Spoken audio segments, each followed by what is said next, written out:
Hello students, welcome to the class with me Sangeeta Khatkar of Faculty of Kudos International School. Students, in today's video we are going to study about the chapter The Night the Bed Fell. The Night the Bed Fell is a short story written by American author James Thurber. The story is a brief account of an event that took place at his house in Columbus, Ohio. It appears as chapter 1 of My Life and Hard Times. Okay, so let's start this chapter with author's note. James Thurber was an American author, cartoonist, journalist and playwright. James Thurber जिनका birth 1894 में हुआ था and उनकी death 1961 में हुई थी, वो एक अमेरिकन ऑथर थे, एक कार्टूनिस्ट थे, जर्नलिस्ट भी थे और एक प्लेराइट भी थे. Thurber's cartoons and short stories were published regularly in the New Yorker. जो थर्बर थे उनकी शॉर्ट स्टोरीज वगैरह जो वो लिखते थे वो रेगुलरली पब्लिश होती थी द न्यू यॉर्कर में. He went almost completely blind due to an injury in one of his eyes. एक बार उनकी आईज में कोई इंजरी हुई थी, उस इंजरी के बाद में वो completely वन आई से ब्लाइंड हो गए थे. But that never stopped him from writing or drawing. लेकिन उस इंजरी की वजह से वो रुके नहीं. अपनी राइटिंग की जो हॉबी थी उन्होंने उसको कंटिन्यू रखा और वो हमेशा अपनी राइटिंग और ड्राइंग करते रहते थे.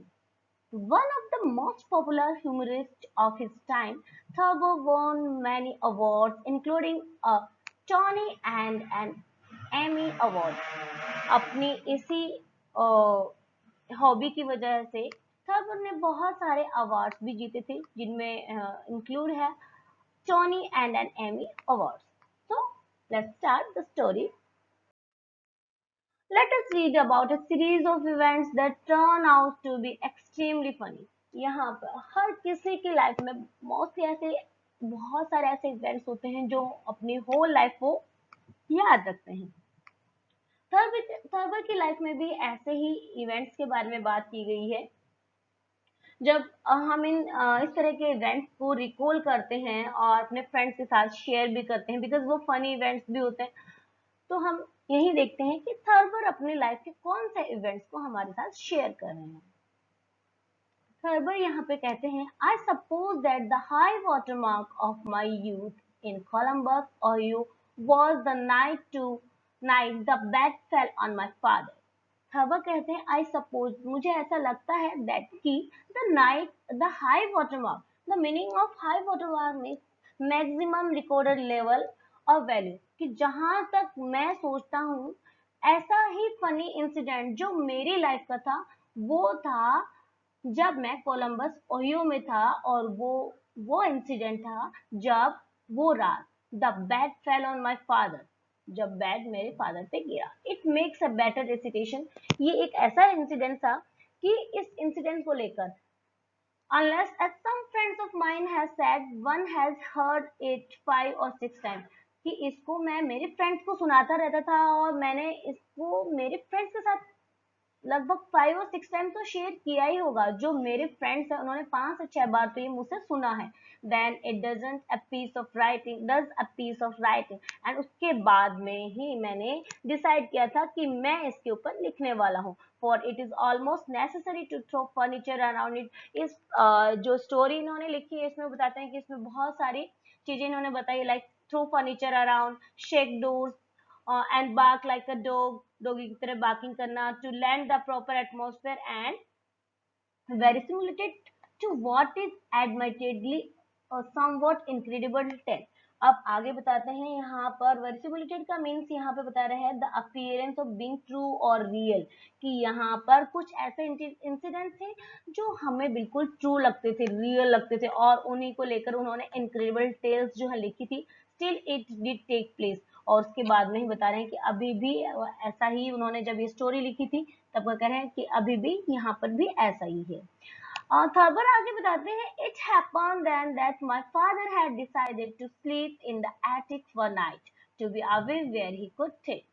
कि इट हैपन, ये इंसिडेंट हुआ then that my father had decided, जब मेरे फादर ने डिसाइड किया था to sleep in the attic one night, कि वो एक रात एटिक में स्लीप करेंगे, सोएंगे। एटिक मीन्स वो जो एक हमारे टेरेस पे एक रूम बना हुआ होता है स्टेयर्स के बाद में, हिंदी में मोस्टली उसको अटारी बोलते हैं। तो वहां पर फादर ने सोने के बारे में सोचा। My mother oppose the notion strongly because she had all wooden because she said that the old wooden bed up there was unsafe. My mother opposed. मेरी मदर ने विरोध किया। The notion इस notion का मीन्स इस belief का, इस idea का। विच बिलीफ? द फादर ने जो डिसीजन लिया था कि वो एथिक में सोएंगे, तो इस बात का, उनके इस आइडिया का मदर ने स्ट्रांगली विरोध किया। क्यों किया? Because she said the old wooden bed up there was unsafe. उनका कहना था कि जो ओल्ड वुडन बेड है वहां पर वो अनसेफ है। अनसेफ है क्योंकि वो पुराना हो चुका है। It was wobbly and the heavy headboard wall would crash down on father's head in case the bed fell and kill him. Mother का सोचना था कि जो ओल्ड बेड है इट वॉज वॉबली, वो बहुत ही वॉबली है, बिल्कुल वो बहुत ज्यादा शेक करता है, हिलता है।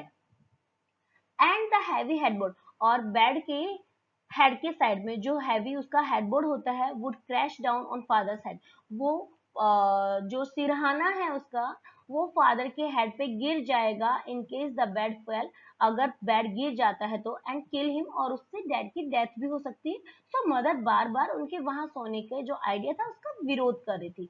There was no dissuading him however, and at 10:15 he closed the attic door behind him and went up to the narrow twisting stairs. आगे बताते हैं थर्बर, देर वॉज नो डिसुएडिंग। यहाँ पर बताते हैं कि वहां पर कोई भी डिसुएडिंग मतलब कोई भी उनको मना नहीं सका, कोई भी उनको परsuading नहीं कर सका कि भाई आपका जो ये आइडिया है उसको आप छोड़ दो, नहीं। however, and at a quarter past 10, और क्वार्टर पास्ट 10 की टाइमिंग की बात बता रहे हैं। फादर ने क्लोज कर लिया था एटिक डोर को behind him and went up the, और वो चले गए थे जो नैरो ट्विस्टिंग स्टेयर्स थी, बिल्कुल संकरी ट्विस्टिंग स्टेयर्स थी, वहां से फादर ऊपर चले गए थे। वी लेटर हर्ड, बाद में हमें सुनाई दिया ominous cracking as he travelled into bed. बाद में हमें ओमनियस क्रैकिंग, ओमनियस मीन्स यहाँ पर ओमनियस का मीन्स बताया है एक इंप्रेशन देना, मीन्स लाइक वुडन जो बेड होते हैं जब वो पुराने हो जाते हैं तो जैसे ही उस पर अगर कोई बैठेंगे मूवमेंट करेंगे तो उसमें से एक अजीब सी साउंड आती है जिसको हम बोल सकते हैं चरमराने की साउंड। तो जैसे ही फादर वहां पर क्रैल कर रहे थे तो वहां पर उस बेड के चरमराने की आवाज उनको सुनाई दे रही थी। Grandfather, who usually slept in the attic bed when he was with us, Thurber बोलते हैं कि थर्बर के जो ग्रैंडफादर थे who usually slept in the attic bed, वो मोस्टली एटिक बेड पे सोने जाया करते थे when he was with us, जब वो थर्बर की फैमिली के साथ रहते थे। तो थर्बर कहते हैं कि जब ग्रैंडफादर हमारे साथ रहते थे वो यूजुअली वहां सोने जाते थे। Had disappeared some days before, और वो कुछ ही दिनों पहले उनकी डेथ हो गई है, अब वो डिसअपियर हो गए हैं यहाँ से, ये जो इंसिडेंट हुआ उससे कुछ समय पहले ही। On these occasions, he was usually gone 6 or 7 days.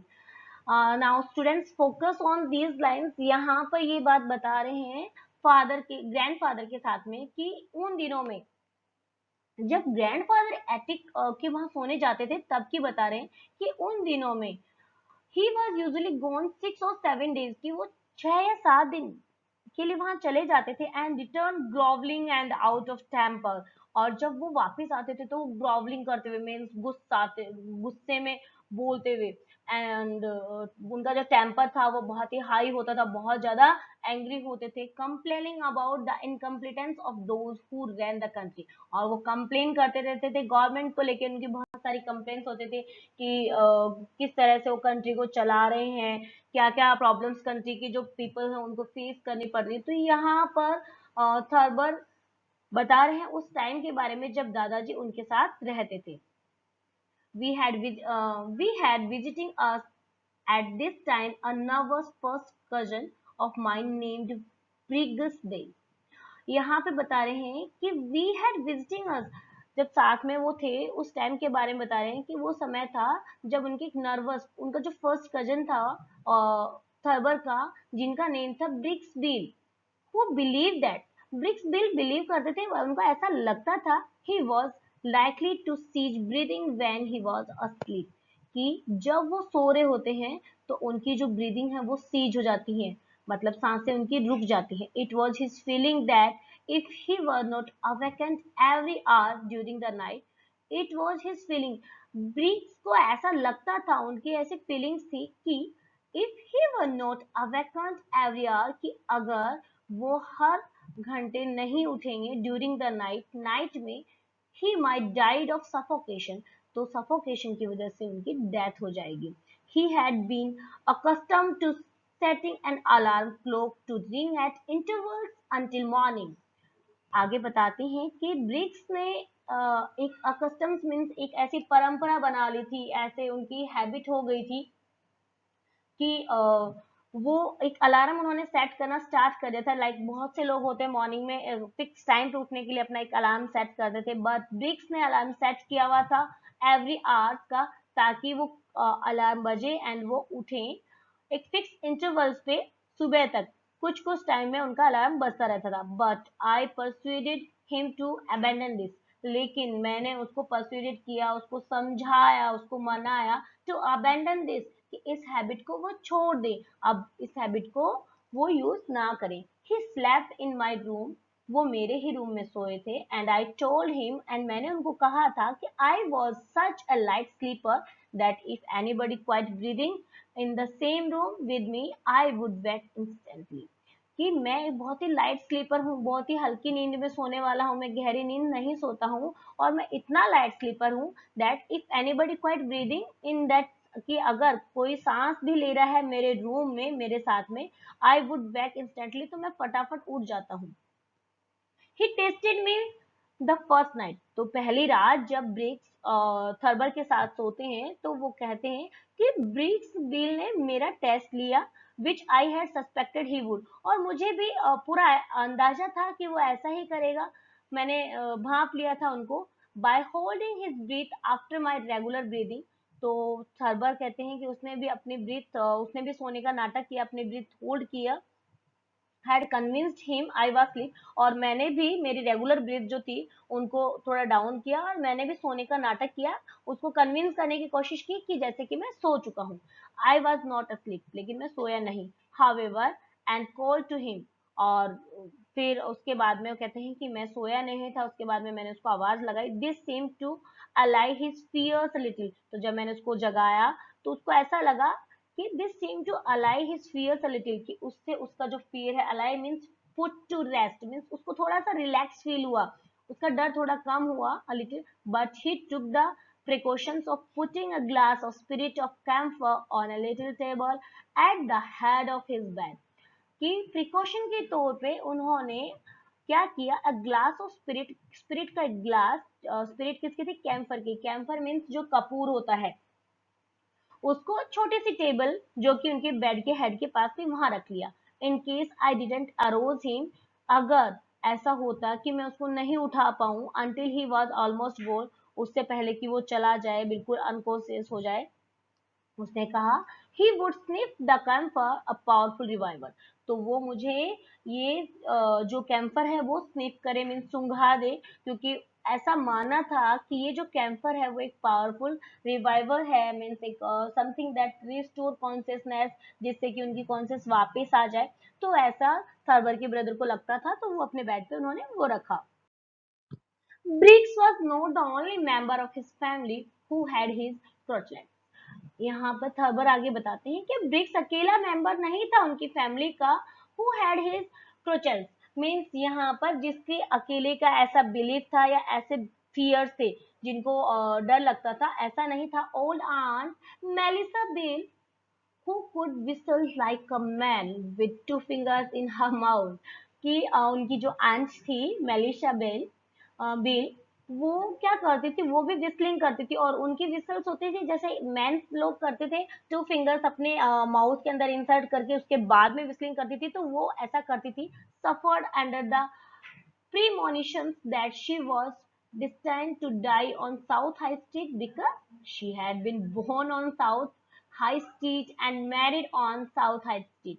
यहाँ पे वो कहते हैं कि suffered under the प्रीमोनिशन, यहाँ पर भी प्रीमोनिशन मीन्स एक स्ट्रॉन्ग फीलिंग थी that something bad is about to happen, उनके साथ कुछ गलत होने वाला है, उनको ऐसा लगता था कि जब भी उनके साथ गलत होता है उनको फील हो जाता है। तो आगे बताते हैं कि शी वॉज, जो उनकी एंट थी उनके लिए कहते हैं she was destined to die on south, की वो उनकी जो डेथ है वो साउथ हाई स्ट्रीट के वहां आएगी, बिकॉज उनका बर्थ वहीं हुआ था और उनकी मैरिज भी साउथ हाई स्ट्रीट के वहीं हुई थी। देर वॉज ऑन सारा सोप, उसके बाद में वो बताते हैं कि मेरी जो दूसरी एंट थी Sarah Shoaf, who never went to the bed at night, वो भी रात में बेड पे नहीं जाती थी, विदाउट द फियर, उस डर के बिना, that a burglar was going to get in and blew chloroform under her door through a tube।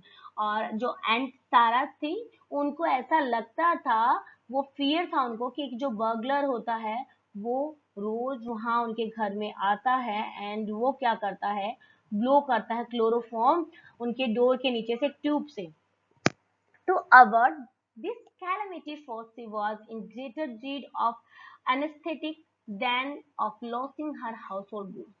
To avert this calamity means इस calamity से ये जो calamity से means यहाँ पर ये जो परेशानी है, ये जो आपदा उन पे आती है, तो उसे avert करने के लिए, उससे अपने आप को बचाने के लिए, prevent करने के लिए, she was in greater dread of anesthetic।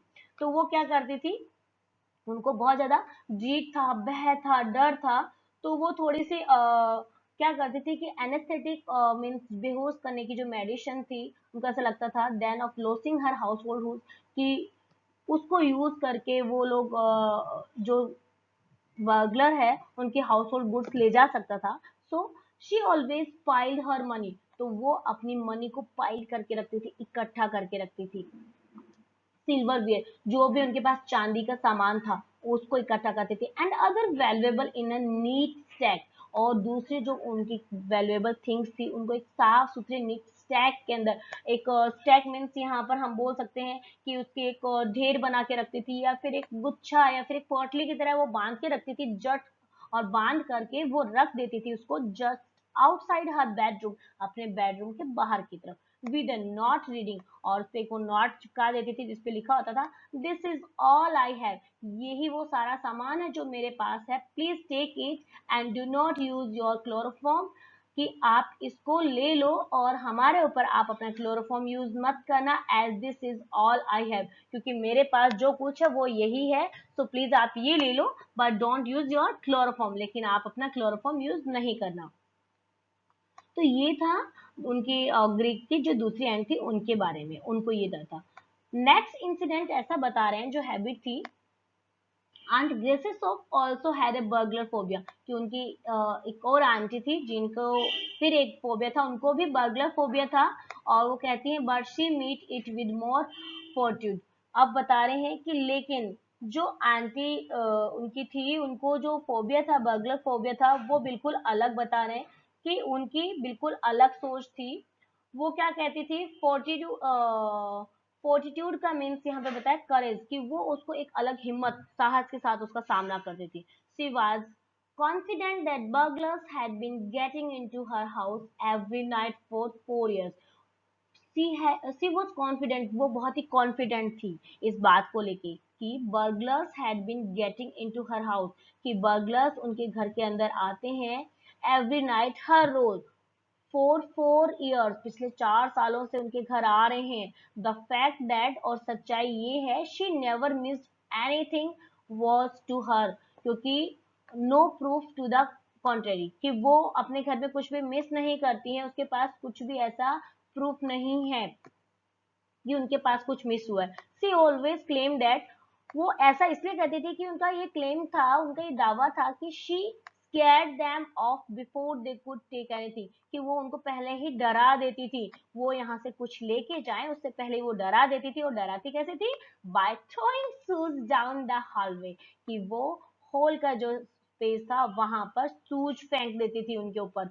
when she went to bed she piled where she could get at them handily, तो जब वो सोने जाती थी अपने बेड पे, तो वो क्या करती थी, इकट्ठा करती थी, पाइल करती थी, शूज इकट्ठे कर लेती थी, जहां पर भी उनको घर में इजीली शूज मिल जाते थे, वो ले जाती थी और इकट्ठा करती। All the shoes there were about her house, जितने भी शूज उनके बेड के वहां पर उनके रूम में होते थे, उनके घर के सभी मेंबर्स के होते थे। 5 minutes after she had turn off the light, जब वो लाइट ऑफ कर देती थी उसके 5 मिनट बाद में, she would sit up in bed and से, वो अपने बेड पे बैठती और बोलती हाफ हर हस्बैंड, हाफ आवाज लगाती अपने हस्बैंड को, who had learned to ignore the whole situation as long ago as 1903।